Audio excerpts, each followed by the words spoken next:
Bab 1267, Malam Tanpa Tidur. Yamin buru-buru keluar dari mobil dan berlari mengikuti lampu depan.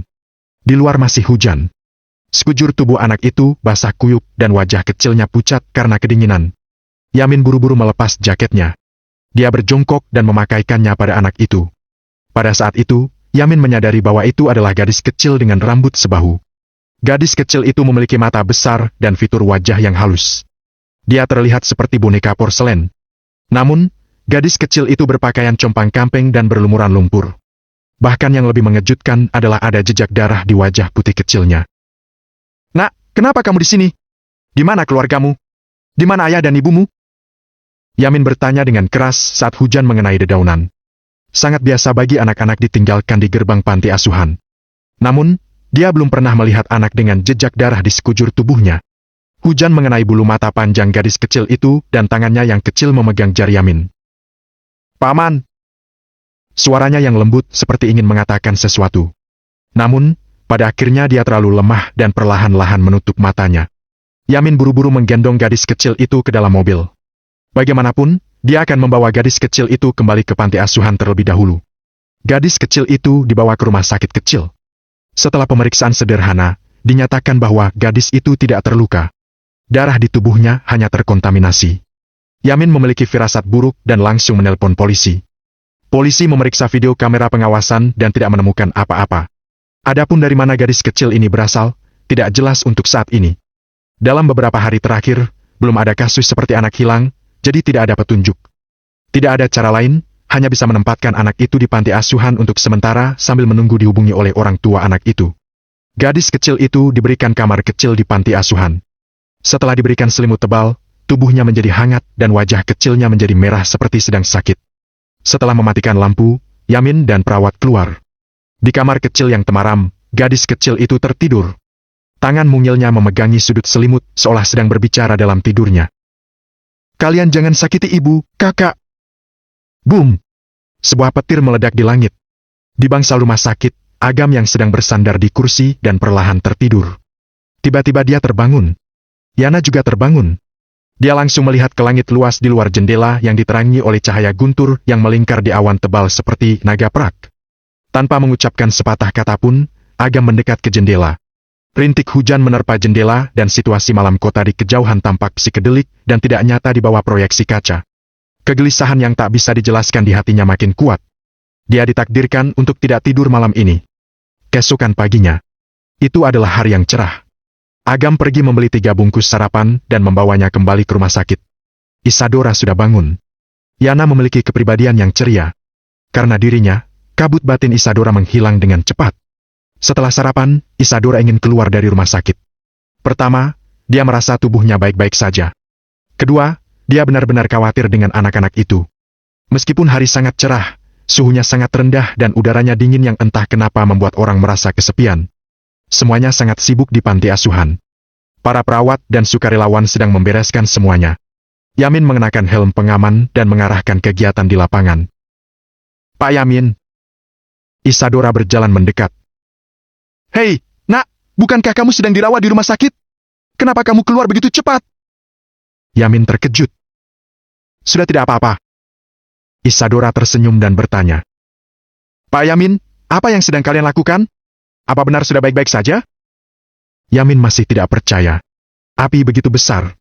Setelah bertahan di asap tebal begitu lama, sungguh ajaib Isadora bisa selamat. Sungguh luar biasa jika dia bisa keluar dari rumah sakit dalam waktu kurang dari sehari.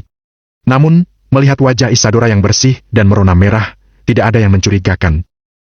"Aku mencari tim konstruksi untuk melihat apa bangunan ini bisa diperkuat." Yamin menjelaskan sambil tersenyum. Untuk Isadora. Dalam hatinya, dia sangat bersyukur dan penuh niat baik. Gadis yang berpengetahuan dan baik seperti itu benar-benar langka. Jika bukan karena Isadora, 37 anak yang terperangkap pasti sudah. Para sukarelawan dan perawat lainnya juga berkumpul untuk menyambut saat melihat Isadora. Ada juga orang yang ingin menghubungi stasiun TV untuk melaporkan perbuatan heroik Isadora. Sikap antusias itu membuat Isadora agak bingung. Dia menyelamatkan anak-anak itu bukan demi kehormatan. "Paman, kalau bangunan ini diperbaiki, aku khawatir akan tetap berisiko." Yana melirik bangunan itu dan berkata pelan. "Kurasa tidak. Tim konstruksi mengatakan bahwa kalau diperbaiki, bisa bertahan selama 20 hingga 30 tahun lagi. Yamin terkejut. Bangunannya itu sendiri sudah tua dan terbakar oleh api. Batang baja untuk penahan beban sudah rusak. Kalaupun diperbaiki, ada risiko runtuh kapan saja. Yana khawatir.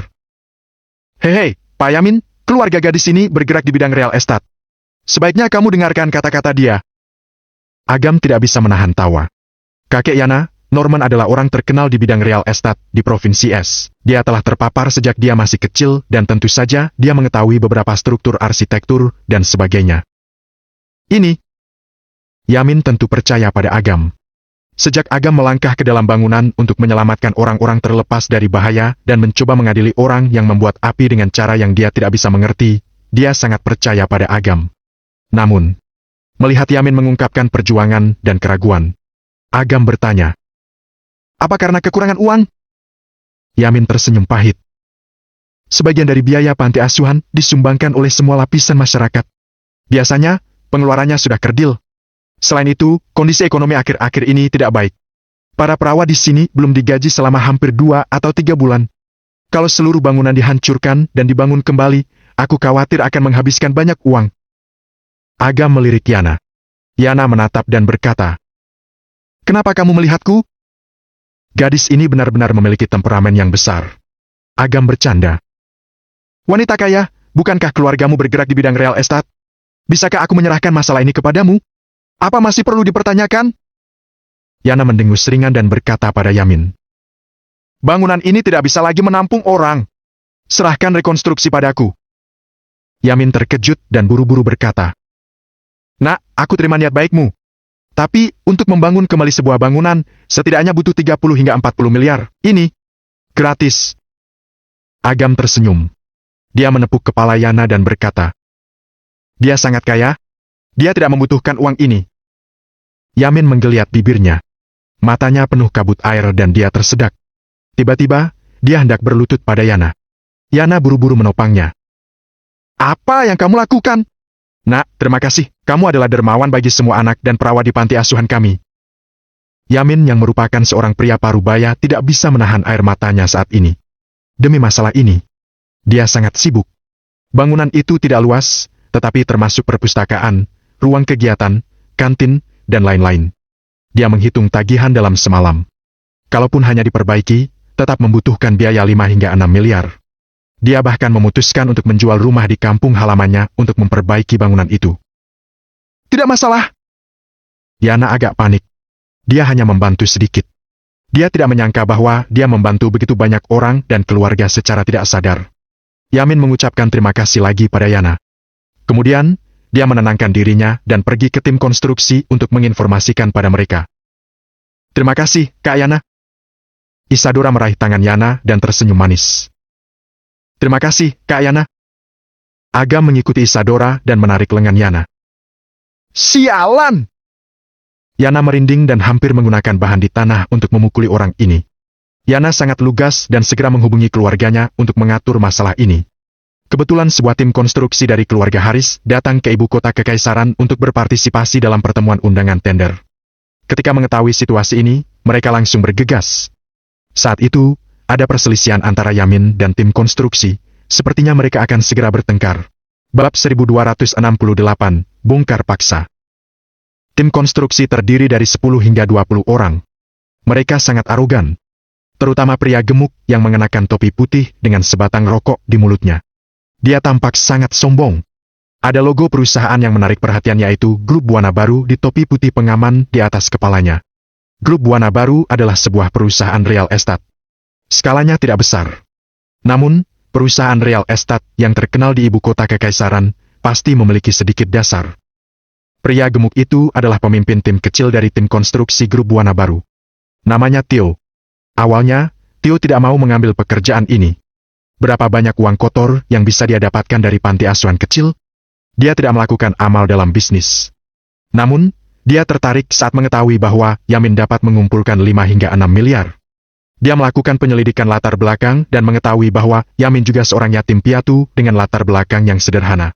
Jadi, dia tidak pilih-pilih.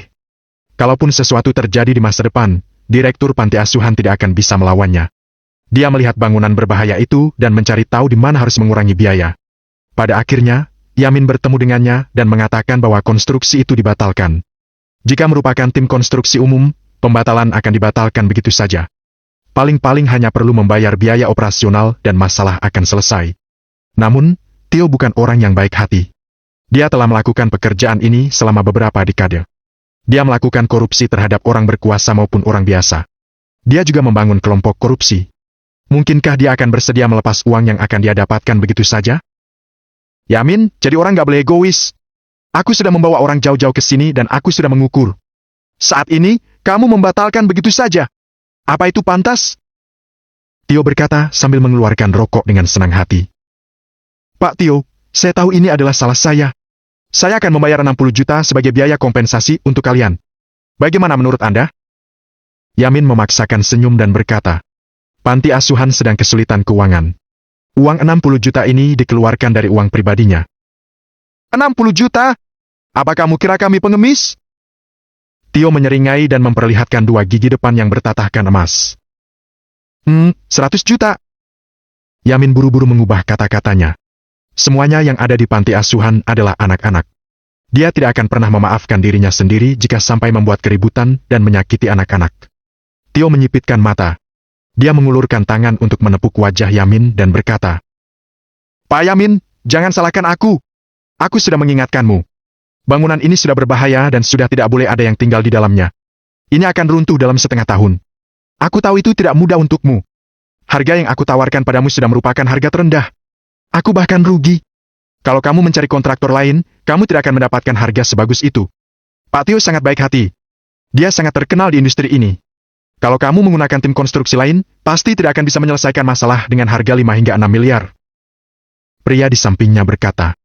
Tio menunjukkan wajah narsistik. Seolah-olah bahkan dirinya percaya kalimat ini. Pak Tio, kamu salah paham. Aku ingin menghancurkan dan membangun kembali gedung ini. Jelas Yamin. Ulang bangun? Kamu tidak mengatakannya lebih awal. Pekerjaan utama kami adalah melakukan ini. Kami benar-benar dapat melakukan pekerjaan ini. Mata Tio bersinar. Pengurangan biaya untuk melakukan korupsi dari pembangunan ulang lebih mudah daripada perbaikan. Aku katakan yang sebenarnya, ada orang yang baik hati yang akan mengontrak proyek ini. Oh, ya? Siapa namanya dan berapa harganya? Tio menyipitkan mata dan bertanya. Dalam industri ini, mereka semua saling mengenal. Selama Yamin mengatakan nama orang itu, Tio akan diam-diam menghubungi pihak itu dan secara kolektif menaikkan harganya. Ketika saatnya tiba, Yamin hanya bisa mengakui kesialannya. Dia adalah orang baik dan dia tidak menginginkan uang. Yamin berkata pelan. Tidak mau uang? Mata Tio melebar dan dia marah. Yamin, apa kamu sedang mempermainkanku? Tahukah kamu berapa biaya untuk membangun bangunan kecil 5 atau 6 lantai? Setidaknya butuh lebih dari 20 miliar. Siapa yang begitu bodoh yang akan memberikan 20 miliar secara cuma-cuma? Katakan siapa namanya? Ini, aku nggak bisa jawab. Yamin melihat ekspresi Tio yang galak dan tahu bahwa dia tidak boleh menyinggung Tio. Dia juga tidak ingin menimbulkan masalah bagi Yana. Tidak bisa mengatakannya? Tio memicingkan matanya dan tidak tahu apa yang dia lakukan. Dia segera tersenyum dan berkata, Pak Yamin, jangan pikir aku sedang menakutimu. Tidak ada yang gratis di dunia. Hati-hati terjebak oleh bangunan gratis ini. Seharusnya tidak akan terjadi. Yamin menggelengkan kepalanya. Seperti kata-kata, penampilan mencerminkan hati dan keadaan pikiran seseorang. Gadis secantik itu tidak mungkin merupakan pembohong. Apalagi dia adalah teman Isadora dan Agam, makin tidak mungkin untuk berbohong. Kenapa tidak? Aku sudah melakukan pekerjaan ini selama beberapa dekade. Bagaimana kamu bisa tahu lebih banyak daripada aku? Tio mengisap rokoknya dan menunjuk ke koridor. Biar ku beritahu, ada banyak rahasia di industri ini. Saat bangunan sudah dihancurkan, dia tiba-tiba akan meminta biaya bahan, kompensasi, asuransi kebakaran, dan lain-lain. Itu tidak akan lebih murah dari hargaku dan juga mudah untuk mengajukan gugatan. Aku melakukan ini demi kamu dan demi anak-anak. Melihat Yamin mengabaikannya, Tio melirik anak buahnya dan memarahi. Apa kalian tidak dengar? Cepat lakukan pengukuran dan minta seseorang untuk merobohkan bangunan. Kita semua adalah orang biasa.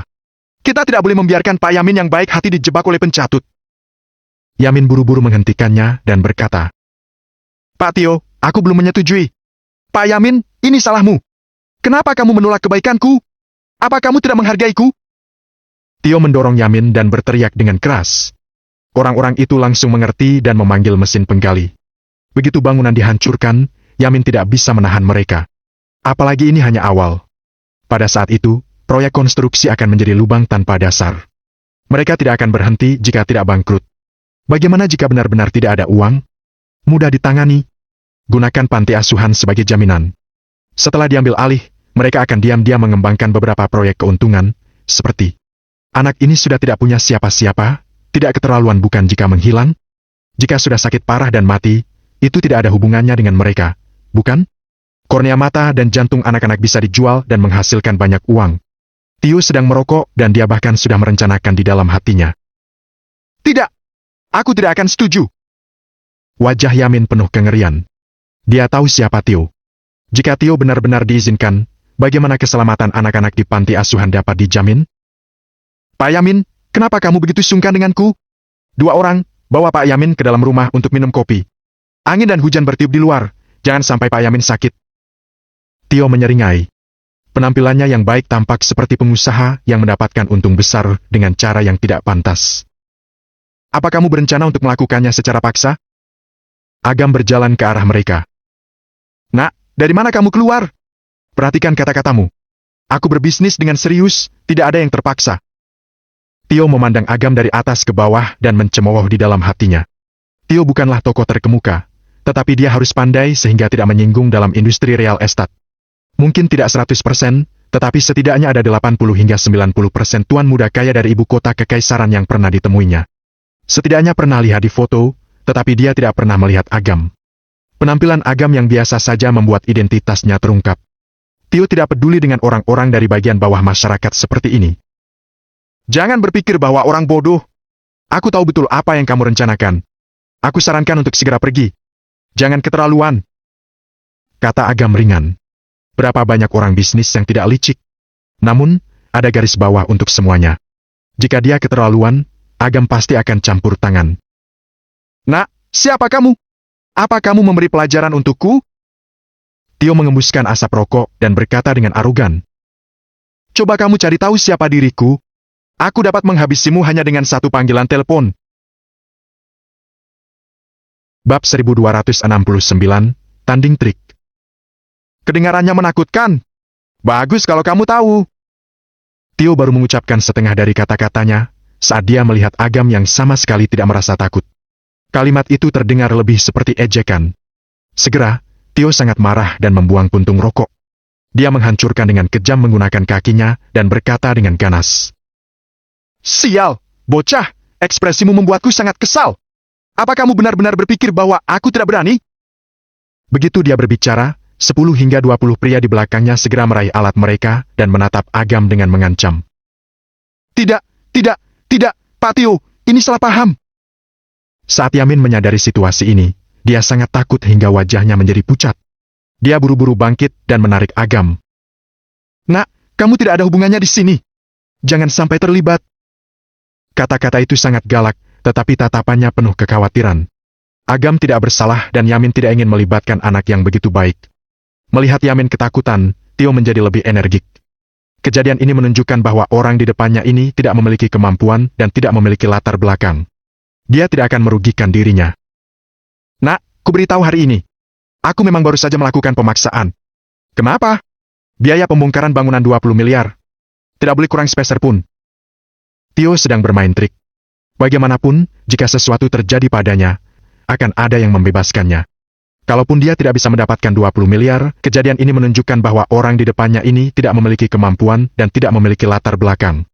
Dia tidak akan merugikan dirinya. Nak, kuberitahu hari ini. Aku memang baru saja melakukan pemaksaan. Kenapa? Biaya pembongkaran bangunan 20 miliar. Tidak boleh kurang sepeser pun. Tio sedang bermain trik. Bagaimanapun, jika sesuatu terjadi padanya, akan ada yang membebaskannya. Kalaupun dia tidak bisa mendapatkan 20 miliar, panti asuhan ini pasti akan jadi miliknya. Baik. Agam mengangguk dan menarik Yamin pergi.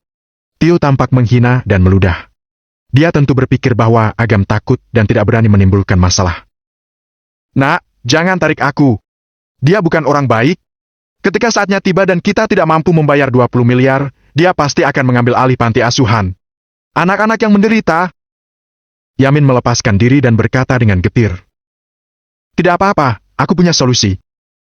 Agam tersenyum dan segera mengirimkan pesan. Tanding bermain trik, main sampai kamu nangis. Sekitar puluhan menit, 2 ekskavator perlahan datang. Pak Tio, bagaimana bongkar? Tanya orang di mesin penggali. Bongkar semuanya. Makin banyak kamu bongkar, makin baik. Oke. Kalian, keluarkan semangat penghancuran secara paksa 6 bulan lalu. Siapa yang berani menghentikan akan dilayani. Kata Tio pada anak buahnya. Pembongkaran paksa adalah pekerjaan lama Tio. Pada awalnya, dia adalah kepala bagian pembongkaran. Termasuk perselisihan sipil dan sebagainya, dia sangat akrab dengan beberapa prosedur dan tidak akan membuat kesalahan.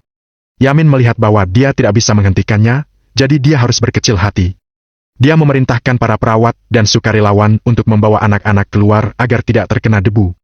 Dengan beberapa gemuruh, tiang penahan beban rusak dan bangunan itu bertahan selama 10 detik sebelum runtuh yang menimbulkan ledakan debu. Menyaksikan bangunan yang telah menemaninya selama 20 hingga 30 tahun ambruk, Yamin merasa sangat sedih. Terutama ketika dia berpikir tentang cara menghadapi gangguan dan permintaan Tio nanti, hatinya bahkan lebih sakit. Proyek ini tidak kecil. Aku pikir 20 miliar terlalu sedikit. Tio menepis debu di udara dan berjalan mendekat dengan anak buahnya. Postur kreditur datang untuk menagih utang. Yamin khawatir bahwa anak-anak akan terlibat, jadi dia buru-buru menyapanya dan berkata, Pak Tio, berhenti untuk mendiskusikan. Tio mengaitkan lengannya di leher Yamin. Dia berbalik dan menunjuk reruntuhan. Pak Yamin, apa kamu lihat? Aku adalah orang yang paling dapat dipercaya. Aku akan membongkarnya kalau aku mengatakannya. Aku tidak akan pernah ragu-ragu. Lihat, kapan tagihan 20 miliar akan dibayar? Pak Tio, bisakah kamu memberi aku beberapa hari lagi? Aku pasti akan bayar segera setelah aku mendapatkan uangnya. Yamin tersenyum paksa. Tidak bisa. Puluhan anak buahku harus makan setiap hari. Aku tidak bisa membiarkan anak buahku kelaparan selama beberapa hari hanya karena kamu. Kalau begitu, aku akan memberimu 60 juta dulu. 60 juta? Biayanya 20 miliar. Tio dengan paksa mencekik lengan Yamin yang membuat Yamin sedikit sesak. Dia berbisik di samping Yamin sambil tertawa. Tapi, aku adalah orang baik dan kamu juga orang baik. Bagaimana orang baik bisa membebani orang baik? Begini saja, kamu dan aku masing-masing akan mundur selangkah. Aku akan memberimu waktu beberapa hari untuk mengumpulkan uang. Bagaimana kalau kamu menggadaikan hak pengelolaan panti asuhan padaku terlebih dahulu? Saat kamu sudah berhasil mengumpulkan 20 miliar, aku akan segera mengembalikan panti asuhan padamu. Dengan kontrak tertulis, semua orang bisa bersaksi. Bagaimana? Ekspresi Yamin berubah drastis dan dia buru-buru berkata, Pak Tio, aku bisa menggadaikan rumah lamaku padamu, serta mobilku, tapi tidak mungkin untuk panti asuhan. Hanya berapa totalnya itu? Bukankah itu setara dengan menuliskan cek kosong? Apa kamu sedang mempermainkanku? Senyum Tio menghilang dan dia menjadi galak. Lemak di wajahnya semua dipelintir menjadi bola lipatan. Hari ini kamu harus memberiku uang atau menggadaikan tempat ini padaku. Kalau tidak, aku akan merobohkan bangunan yang lain juga. Terserah kamu percaya atau tidak. Bukannya hanya 20 miliar? Aku akan memberikannya padamu. Pada saat itu, Agam berjalan mendekat sambil tersenyum. Nak, kupikir kamu ketakutan sehingga kamu melarikan diri. Tapi, aku tidak menyangka bahwa kamu masih berani tinggal di sini. Tio menjatuhkan Yamin dan melihat ke atas ke bawah. Dengan kamu seperti ini, bisakah kamu membayar 20 miliar? Kamu mau atau tidak? Agam terlalu malas untuk mengatakan apapun. Sebaiknya kamu tidak mempermainkanku. Kalau enggak, kecelakaan keselamatan di luar titik di lokasi konstruksi ini juga hal yang biasa. Kata-kata Tio sangat jelas. Agam terkekeh dan melambai. Kalau kamu ingin uang, ikut aku. Tio menyipitkan mata. Bawahannya bertanya. Pak Tio, anak ini tidak bermain dengan kita, bukan? Bagaimana kalau dia menipu? Apa dia bisa melarikan diri? Ketika saatnya tiba, kita akan mendapatkan satu lagi, dan anggap saja sebagai hadiah untuk kalian. Tio mencibir dan memimpin anak buahnya. Yamin sangat takut saat melihat situasi ini. Namun, dia tidak tahan membiarkan Agam sendirian. Jadi, dia mengikuti. Ketika sampai di reruntuhan, Tio menendang batu-batu di bawah kakinya dan menyipitkan mata. Nak, kenapa kamu membawa kami ke sini? Apa kamu ingin bertarung? Kalian begitu ramai, aku tidak bisa mengalahkan kalian. Agam menggelengkan kepalanya. Dia menunjuk ke arah reruntuhan dan berkata, Uang 20 miliar yang kalian inginkan, terkubur di bawah sana. Para anak buah sangat marah. Tio mengangkat tangannya dan menghentikan. Dia berjalan ke depan dan menatap Agam yang lebih tinggi satu kepala. Dia berkata menghina. Nak, apa kamu pikir aku adalah orang yang suka menonton lelucon? Aku di sini dan aku tidak akan lari. Kenapa kamu tidak mencoba menggali? Agam mengangkat bahu. Tio hanya berani menakuti orang biasa. Mungkinkah itu bisa membuat Agam ketakutan? Baiklah, aku akan mempercayaimu. Tio memberi isyarat dan anak buahnya melakukan semi pengepungan untuk mengepung Agam. Selanjutnya, 2 ekskavator mulai dibangun. Setelah lebih dari setengah jam, Tio sedikit tidak sabar dan berkata, Nak, di mana 20 miliar yang kamu bicarakan? Jangan bilang kalau kami harus menggali semua reruntuhan untuk mendapatkannya. Aku katakan padamu, Pak Yamin, aku tidak punya waktu untuk bermain denganmu. Jangan cemas, akan segera mendapatkan 20 miliar itu. Kata Agam dengan senyum tipis. Yamin tercengang. Sejak kapan ada 20 miliar di sini? Kenapa dirinya tidak tahu? Kalaupun ada, pasti sudah terbakar habis oleh api. Bagaimana bisa? Ada sesuatu. Saat Yamin merasa gugup, Master Penggali tiba-tiba berteriak. Oh, benar-benar ada sesuatu. Tio membuang puntung rokok dan berteriak. Apa itu? Apa itu uang? Sebuah kotak? Apa gunanya kalau bukan uang? Ekspresi Tio terlihat suram. Saat dia akan membentak Agam, dia melihat Agam berjalan langsung ke reruntuhan. Ikuti terus! Tio membawa anak buahnya berkeliling. Bab 1270, Bangkrut. Di reruntuhan, ada kotak hitam besar. Kotak ini memiliki tekstur yang kuat dan serat kayu alami di permukaan. Kayu akasia? Tio juga dapat dianggap sebagai ahli. Dia buru-buru berjongkok dan menepis debu di kotak kayu itu. Dia dengan hati-hati menyentuh teksturnya dan tidak bisa menahan diri untuk tidak kehilangan suaranya. Pak Tio, apa benda ini berharga? Tanya salah satu anak buahnya. Bodoh! Tio menampar helm pengaman di kepalanya dan memarahi. Lebih baik kamu tidak berbicara saat tidak mengerti di masa depan.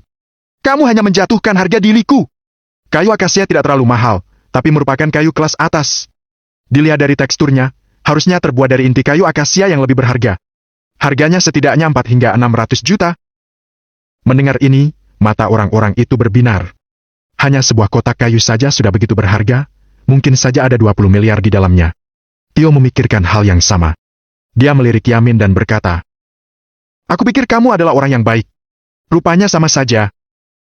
Dia berpikir bahwa Yamin juga telah melakukan penggelapan. Tio sangat senang. Dia bertepuk tangan dan berkata, Sini beberapa orang. Pindahkan kotak ini keluar. Hati-hati, jangan sampai lecet. Sekelompok pria mendekat dan memindahkan batu-batu di sekitar dengan tangan kosong. Lalu, mereka menggunakan tali dan tongkat untuk mengangkat kotak-kotak itu keluar dari reruntuhan dan meletakkannya di ruang terbuka. Kaya? Tio menggosok tangannya yang gemuk dan menunjukkan senyum serakah. Dia membuka baut dan perlahan membuka tutup kotak itu. Orang-orang itu meregangkan kepala mereka satu demi satu. Bahkan Yamin yang juga bingung, tidak bisa menahan diri untuk tidak melihat ke sana. Setelah membukanya, semua orang tercengang. Tidak ada uang di dalam kotak, hanya ada tumpukan pecahan keramik. Fragmen relatif lengkap dan samar-samar dapat diidentifikasi sebagai 2 porselen biru putih. Kegembiraan itu hanyut. Tio menjadi marah karena malu. Dia bangkit dan memelototi Agam. Bermain denganku? Sialan!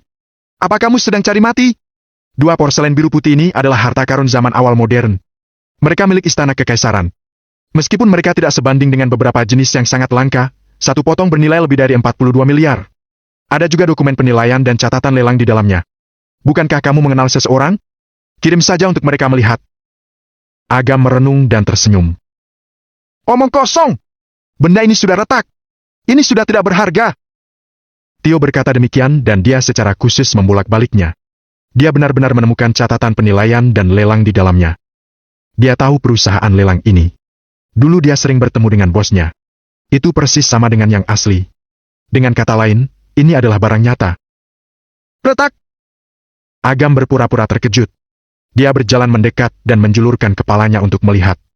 Ekspresinya segera menjadi jelek. Habislah! Kamu tahu kamu sudah selesai! Tio memarahi. Kamulah yang sudah selesai.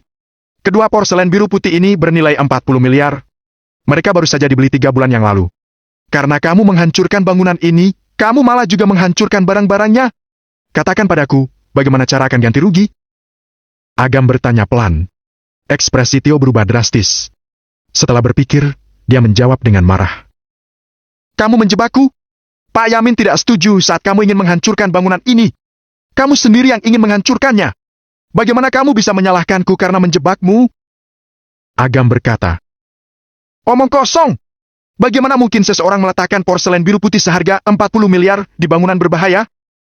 Tio berteriak marah. Itu adalah hobiku. Apa ada hubungannya denganmu? Kalaupun aku membuangnya ke tempat sampah, itu juga urusan pribadiku. Kamu menjebak! Perut Tio sakit. Semua karena dirinya yang telah menjebak orang lain. Sekarang dia yang telah dijebak kembali oleh orang lain. Meskipun dia tidak mengerti tentang porselen, dia tahu sertifikat itu. Masalah ini sendiri tidak masuk akal. Jika Agam menggugatnya, dia pasti perlu membayar. Benar. Agam mengakui dengan murah hati dan tersenyum.